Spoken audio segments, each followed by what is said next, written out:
We're going to rank the World Series of the 1970s from worst to best based on 3 factors: number of games, closeness of individual games played, and narrative.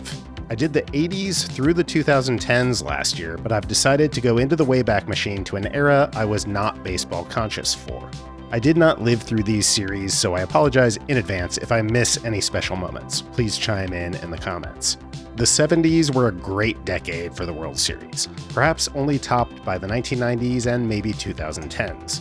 Number 10, 1976.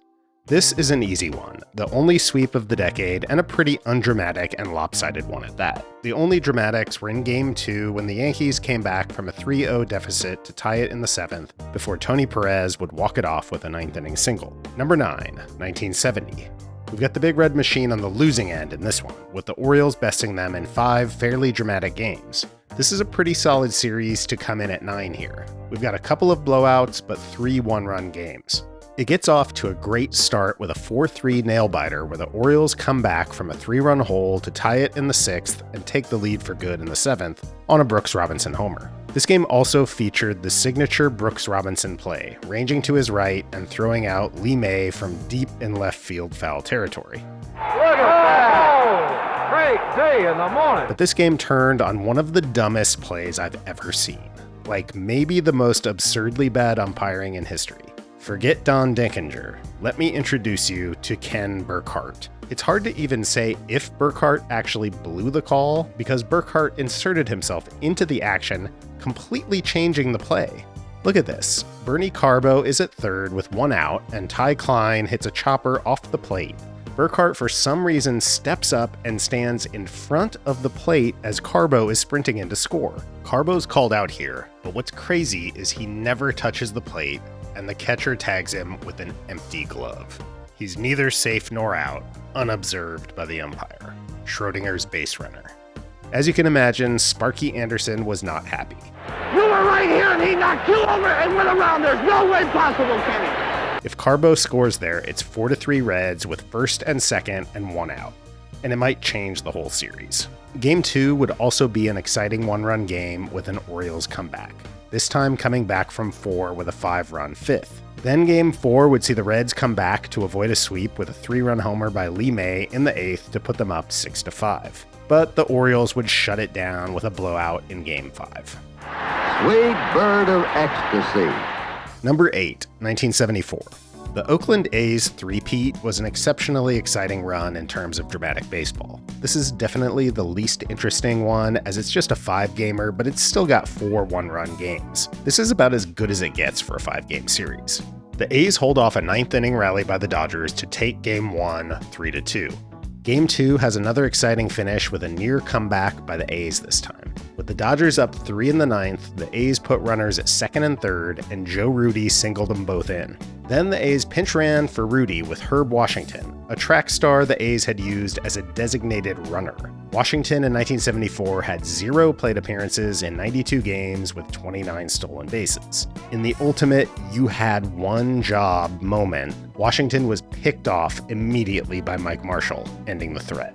Game 3 gives us yet another 1-run game with a near comeback in the 9th inning. After falling behind 3-0 early, the Dodgers got an 8th-inning homer by Bill Buckner, certainly the high point in his postseason career. And then another solo shot by Willie Crawford leading off the 9th. An error by Bert Campaneris would then put the tying run on with nobody out before Raleigh Fingers would shut it down with a strikeout followed by a double play.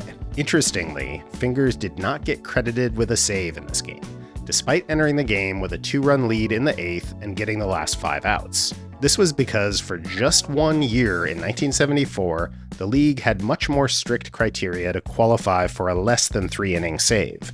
You had to enter the game with the tying run either on base or at the plate, instead of the tying run on deck. The current rule was adopted in 1975, so that's kind of a fun fact. How about that? Then we get the last 1-run game in the exciting Game 5, where the Dodgers would come back from a 2-0 deficit in the 6th before a bit of controversy in the bottom of the 7th, when A's fans started throwing debris on the field, prompting a long delay. We had one game here this year, Kurt, where Billy North was after a baseball and something whizzed by him, and when he caught the ball and went back over to see where it was, there was a knife sticking in the grass out there, right? Jesus. After that, Mike Marshall decides not to take any warm-up pitches and gives up a home run to Joe Rudy on the first pitch.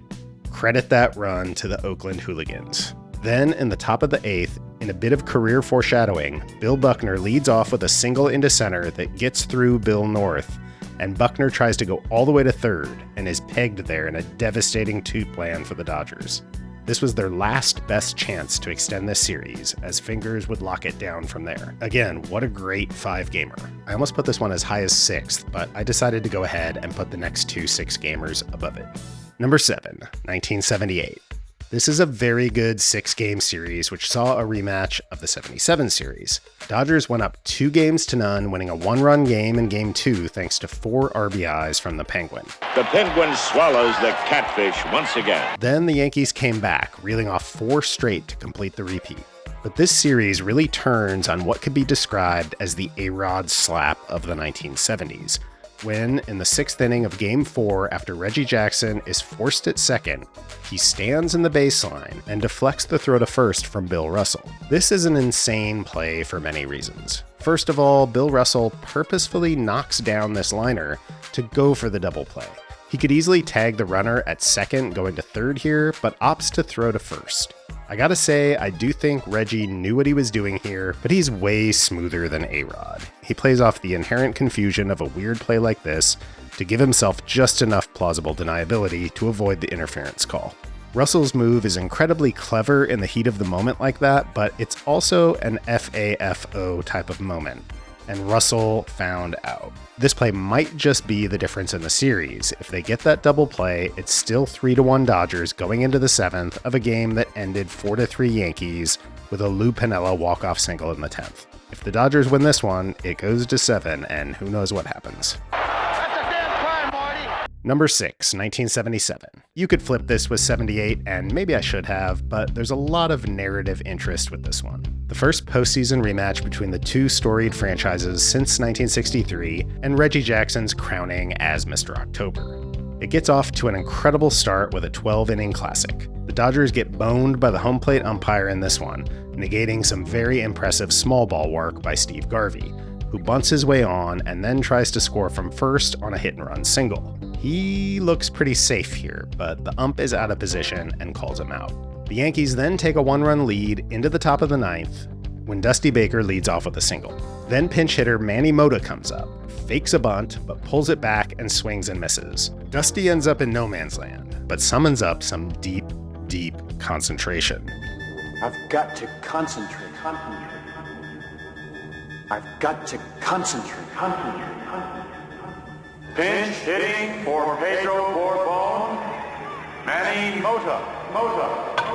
And he somehow gets out of the pickle. He then later scores on a pinch hit single by Lee Lacy to send it to extras. And in the bottom of the 12th, a double by Willie Randolph sets up the Paul Blair walk-off. This is really the high point of the series when it comes to drama, although you do get a couple of tight 2-run games in Games 3 and 4. You also get the sweet sounds of Linda Ronstadt singing the national anthem in a Dodgers jacket, and the not-so-sweet sounds of this epic Tommy Lasorda mound visit. I don't give a shit. You feel good. There's 4 motherfucking hits up there. But then comes the Game 6 clincher, and while not being a very close game, gave us one of the most iconic World Series performances and birthed an all-time great MLB nickname. 3 for 3 with 3 homers, a walk, 4 runs, 5 RBI, and several tackles. Number 5, 1979. This 79 series sees a rematch of the 71 series, with the Pirates versus the Orioles. Tangent here, but I find it interesting that the 70s seemed to be a decade of powerhouses, especially compared to the 80s. Only 8 different teams played in the World Series in the decade, and only 5 teams won it. Compare this to the 1980s when 14 teams made the World Series and 9 won it. How about that? Thanks, Mel. The 79 series gets off to a great start with back-to-back 1-run games. The first game was played in rainy weather, which was a contributing factor in each team making 3 errors. The Orioles dropped a 5 spot in the first and then held off the Pirates, who chipped away, making it 5-4 going into the 9th. Dave Parker gets a 1-out single, then immediately gets picked off, but demolishes Mark Belanger with what Don Drysdale termed an 89-foot slide. And he just kicks it out, and who does that remind you? Look at it pop in the air. Does that remind you of? Yes, Stanky and Rizzuto. That's right. Back in 1951. But the Pirates would fall short, stranding the Stanky-esque Parker at third. Game 2. This game hinges on a couple of throws from right field featuring Eddie Murray. Murray had a great game at the plate, drove in both of the Orioles' runs in this game, with a solo shot in the second and a double in the sixth. But after that double, Murray gets to third with one out and then tries to run on Dave Parker. This is maybe more on the third base coach, and also, this should be deep enough to at least be a bang-bang play at the plate, but boy, it is not.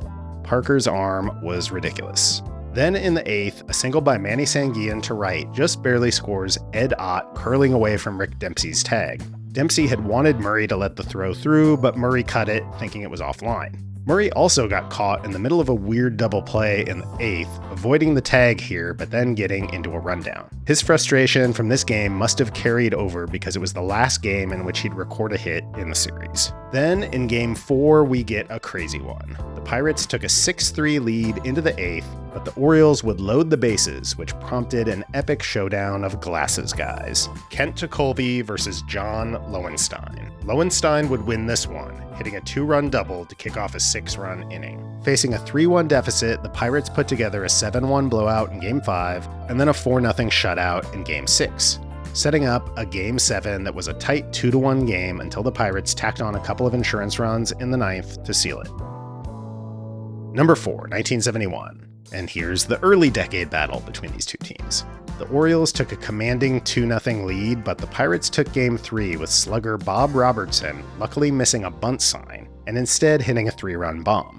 Game 4, the first night game in World Series history, the Pirates fell behind 3-0 in the first, but chipped away, finally taking a 1-run lead in the seventh, which held up. Pittsburgh took the series lead with a shutout in Game 5, and then Game 6 was a classic. Facing elimination, the Orioles tied the game at 2 in the seventh inning. The game went into the 10th when Pirates manager Danny Murtaugh made a controversial double switch, pulling starting center fielder Al Oliver in favor of backup Vic Davalillo.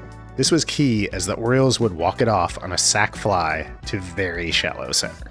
That set up a dramatic Game 7, which saw the Pirates' Steve Blass throw a complete game and hold off the Orioles in a 2-1 clincher. Number 3, 1973. This is a real top-heavy series with 3 straight bangers right at the front. We get a 2-1 Holtzman-Matlack pitching duel with Raleigh Fingers throwing 3 1/3 in relief, but not closing it out. After a 1-out walk in the ninth, A's manager Dick Williams went to lefty Darrell Knowles to face lefty pinch hitter Rusty Staub. Yogi Berra would then pinch hit for Staub, who was struggling with a shoulder injury, with a right-handed hitter. This guy, whose name is spelled like this, but apparently pronounced Beecham. I'm not sure about the logic on this one. Staub was healthy enough to start every other game in the series and slashed .423, .464, .615. Granted, he was not a great hitter in his career against Southpaws, but he wasn't terrible. No worse than Beecham, that's for sure. And he was coming off a 3-homer performance in the NLCS. All 3 of those against lefties. Anyway, Knowles would lock down the save. Then we get an absolutely bonkers Game 2. Get yourself a steak and a big old glass of water, because we're about to slop it up in here. Back then, most World Series games were day games, and the star of this game was Ra, the sun god. Bottom of the first, Joe Rudy hits a fly ball to deep left, and it drops on the warning track in front of Cleon Jones. You don't see that very often. Next batter, Sal Bando, hits a fly ball to right center that center fielder Don Hahn takes a terrible route to and turns into a triple. Then in the 6th, after the Mets have taken a 4-3 lead and loaded the bases with 1 out, Darrell Knowles comes in and gets a comebacker, a perfect 1-2-3 double play ball, and promptly loses all control of his bodily functions. Just quapped out and threw it away to put the Mets up 6-3. Then in the 9th, Willie Mays himself gets in on the slop.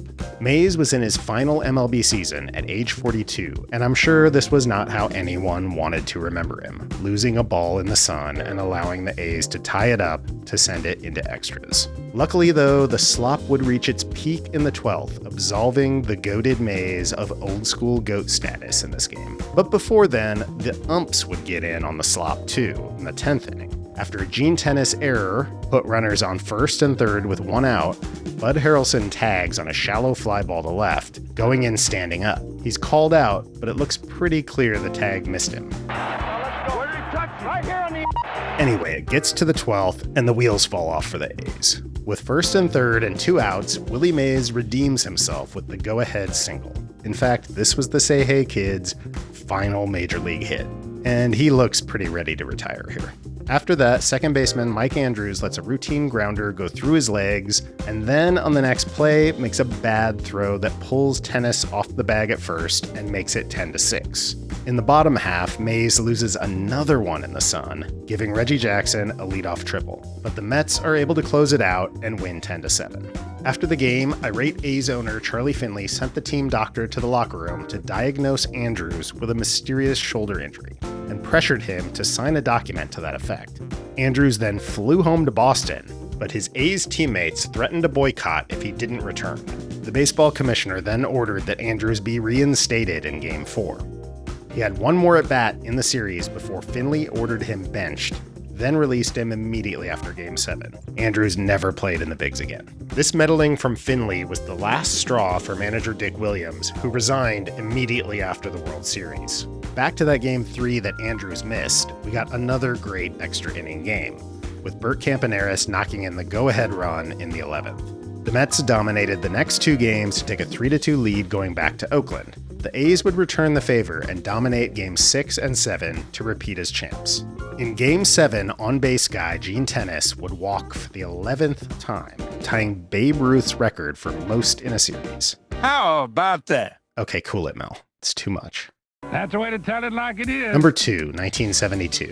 It's kind of insane that this is coming in second because this series has 6 one-run games.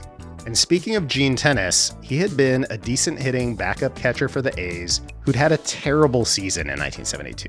But this was the series that officially put the Fury in Fury Gene Tennis.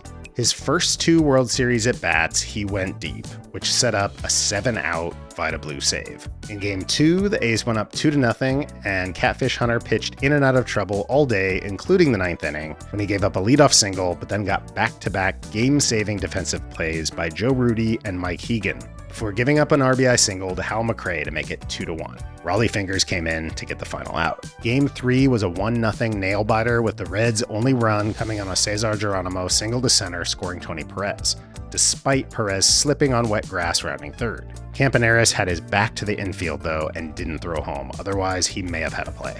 The game also features this famous moment, with Raleigh Fingers facing Johnny Bench in the 8th with runners on first and third. After Bobby Tolan steals second on a 2-2 pitch out of the zone, the A's have a mound visit and decide to put Bench on. And this is what the automatic intentional walk has taken from us. Such a cool play.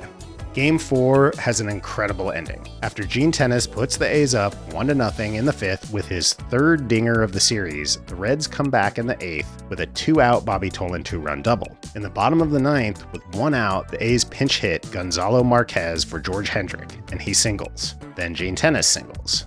Then they pinch hit Don Mincher for Dick Green, and he singles in the tying run. Then they pinch hit Angel Mangual for Raleigh Fingers, and he hits a walk-off single. 3 pinch hit singles in the 9th to walk it off. Amazing. Then Game 5, guess what? Another one-run classic.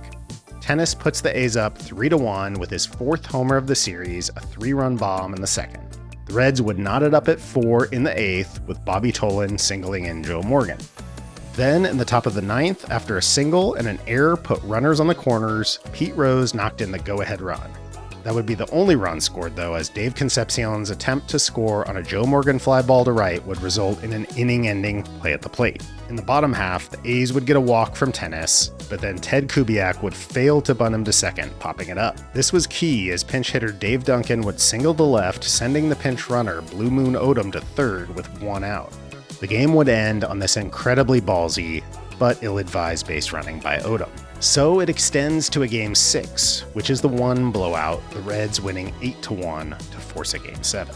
The A's get their first run when Bobby Tolan makes a 3-base error on a liner by Angel Mangual, and then with 2 outs, Tennis gets help from a crazy hop, to drive him in. After the Reds tie it in the 6th, Tennis puts them back up with an RBI double, and then Tolan has another defensive miscue when it seems like he might have a play on a deep drive by Sal Bando, but pulls up at the last second, then faceplants. His hamstring had apparently tightened up during the play. The Reds would put one more run on the board, but those couple of misplays by Tolan were too much to overcome. Number 1, 1975. Definitely the 70s series with the most cultural cachet, with the famous shot of Pudge becoming a ubiquitous MLB highlight, as well as a key scene in Good Will Hunting. Game 6 is probably the best World Series game of the decade, but the rest of this series is also great. After a Red Sox 6-0 shutout, the Reds fall behind in Game 2, 2-1, going into the 9th. But Johnny Bench leads off with a double which knocks starter Bill Lee out of the game in favor of Dick Drago. With 2 outs, Dave Concepcion hits a clutch single to tie it, then steals second and scores on a Ken Griffey double. Raleigh Eastwick closes it down in the bottom half of the 9th. Then Game 3 is a classic with a very controversial play. The Reds go up 5-1 through 5, but the Sox chip away to make it 5-3 going into the 9th, when Dewey Evans does this. Not thrown tonight. Here's a fly ball hit into left field. Foster back on the warning track, and he will not get it. It's a home run in a tie ball game. Then, bottom of the 10th, with Cesar Geronimo on first, we get arguably the second most famous moment from this series when pinch hitter Ed Armbrister comes in to sack bunt, and this happens. Weird that 2 pivotal games in this decade hinged on controversial non-interference calls on base runners. In this one, the non-call appears to be correct, unless you're a Bostonian. The rulebook is pretty clear on this. When a catcher and a batter runner going to first base have contact when the catcher is fielding the ball, there is generally no violation and nothing should be called. The word generally leaves some wiggle room in there, like if Armbrister had tackled Fisk, sure. But this, like Reggie Jackson's move 2 years later, feels like it has plausible deniability. In 2007, in the pages of Referee Magazine, a periodical which I have enjoyed for many years, this call by home plate umpire Larry Barnett was listed as one of the 18 greatest calls in sports officiating. So the experts agree. Anyway, the Reds walked it off with a Joe Morgan flyball single over a drawn-in outfield. Game 4 is another squeaker, with the Red Sox holding on to a 5-4 lead after the 4th. Louis Tiant would pitch a complete game in this one, white-knuckling it through the 9th as the Reds put runners on first and second with 1 out before he retired Griffey and Morgan. Tiant threw a whopping 163 pitches in this one. And yes, pitchers back then threw a lot more pitches, but this is pretty exceptional, especially for a postseason game. In fact, 163 was and is the highest pitch total in a postseason game since 1936. And amazingly, Tiant would come back to start Game 6. Game 5 had been a lopsided Reds win to put them up 3-2 in the series and setting up the game of the decade. The reason Tiant came back to pitch Game 6 was that there were 3 consecutive rainouts after the travel day, so Tiant did actually have 5 days rest. And he'd only throw 122 pitches in this one. The Sox went up in the first with a 3-run bomb by Fred Lynn. Then in the 5th, the Reds would tie it up when Ken Griffey tripled on a ball Lynn almost caught, slamming into the wall and injuring a rib. He said later that for a brief period of time, he was barely conscious and couldn't feel his legs, but he stayed in the game. The Reds took the lead in the 7th when George Foster doubled in 2 runs and then tacked on another in the 8th with a Geronimo solo shot. 6-3 going into the bottom of the 8th, the Sox were up against it. Fred Lynn led off with an infield single bounced off of pitcher Pedro Bourbon's leg. Then a walk put the tying run at the plate. Eastwick relieved and got Evans and Rick Burleson to bring up the pitcher spot and pinch hitter Bernie Carbo. Fisk's is obviously the more memorable homer, but this one is the biggest hit of this game. By win probability added, this was not just the biggest play of the game, but of the whole series, going from a 9% Boston win probability before the play to 53% after. The Sox then have a golden opportunity to win it in the 9th, with bases loaded, nobody out. But Lynn hits a pop-up down the left field foul line, and Denny Doyle tries to tag and score, but the throw from Foster nails him. Then Rico Petrocelli grounds out to end the threat. Then, top of the 11th, the Red Sox make a couple of terrific defensive plays to keep the Reds off the board. First, Pudge makes this great play to cut down the lead runner on the sac bunt attempt by Griffey. Then Joe Morgan hits a liner to the warning track and right that Evans makes a great jumping catch on and doubles Griffey off of first. The Reds would strand 2 more runners in the 12th, and then Pudge would lead off the bottom half with his iconic foul pole homer. The lore behind this shot is that the cameraman was supposed to follow the flight of the baseball, but stayed on Fisk because he got spooked by a huge rat running around by his feet.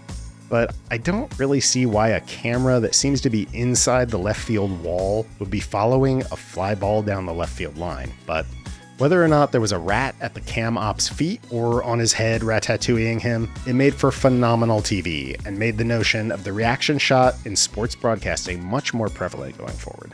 That rat was like the ape in 2001, throwing the bone of sportscasting technology up towards the heavens. If not for that pesky rodent, we might not be blessed today with the baseball cinematic universe of Mets broadcast director John DeMarsico. Fittingly, this series gets another classic in Game 7. The Sox get off to an early 3-run lead with the help of a couple of bases-loaded walks. Then, Bill Lee is cruising through 5, but the Reds get back in it in the 6th after a hard takeout slide by Pete Rose forces an error that puts Johnny Bench on second. Then, with Tony Perez at the plate, Spaceman hears a voice. Hey, mate, throw the eephus. There's his blooper pitch. There it is. A high drive. And it's a one-run game. Then, after the Reds tied it in the 7th on a Rose single, the Reds put runners on the corners in the 9th for Joe Morgan. Little looper center field, in fast is Lynn, and is going to drop a base hit. And there you go. That's my ranking of the World Series of the 1970s. For all you old heads out there, let me know what I missed, what great moments you remember from those World Series, and how you would rank them.